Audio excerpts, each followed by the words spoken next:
At 911, the location of your emergency. Welcome to Paranormal Nightshift, your home for all things that go bump in the night and your fan stories told here. Let's jump right into it. Today's story comes from Kelly in South Carolina. Kelly says, I was a 911 dispatcher in the early 70s, and I need the people on social media to understand that there was a time that nobody had cell phones. When you're working dispatch from home phones, you don't get play-by-play commentary. No, it's a landline, so you're only getting the phone calls that are made from people's houses. I answered a 911 call at 2 o'clock in the morning. There's been a wreck on White Store Road. You can't see it from the road. Please send help. White Store Road is infamous in our town. It's known for kids racing. There's a lot of sharp hairpin turns that come out of nowhere, and if you take them too fast, you'll easily end up in the lake. You just don't see the lake from the road. If you go too fast, there's a good chance you're going to get hurt. It's also incredibly dark.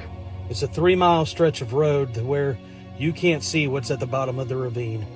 They put guardrails in now, but during the 70s, there was nothing there. You just couldn't see.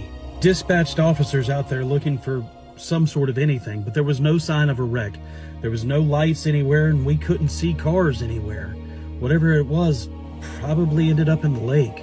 That's when I got another phone call. The same woman from before. They're close, but they're too far away. Please hurry. My child needs help. I immediately got on the radio with the other officers.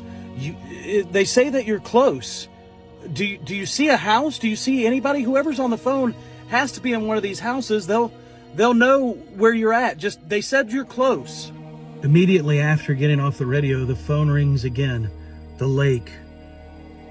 We're in the lake. Help the baby. We're in the lake.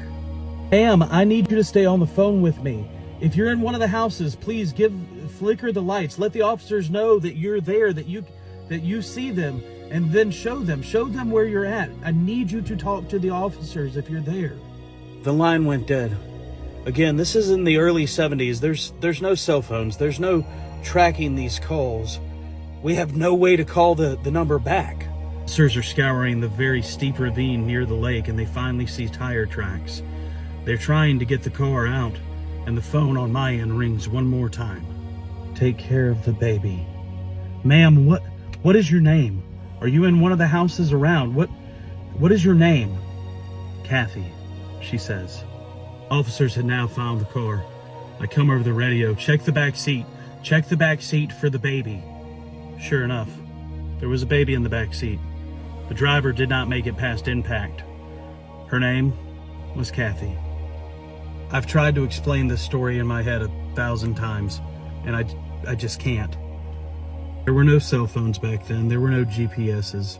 As a mother, all I can think of is that her love for that baby, somehow, some way from beyond, made sure to take care of him. Jacob, the baby in the back seat, actually grew up to be a police officer in our town, saying that he wanted to serve alongside those who helped him and his mother that night. I can't explain it, and I don't want to try, but there truly is something to be said about a mother's love. It is a beautiful story and proof that the paranormal doesn't always have to be scary. If you have a story, please send them in here to Paranormal Nightshift. Thank you for listening.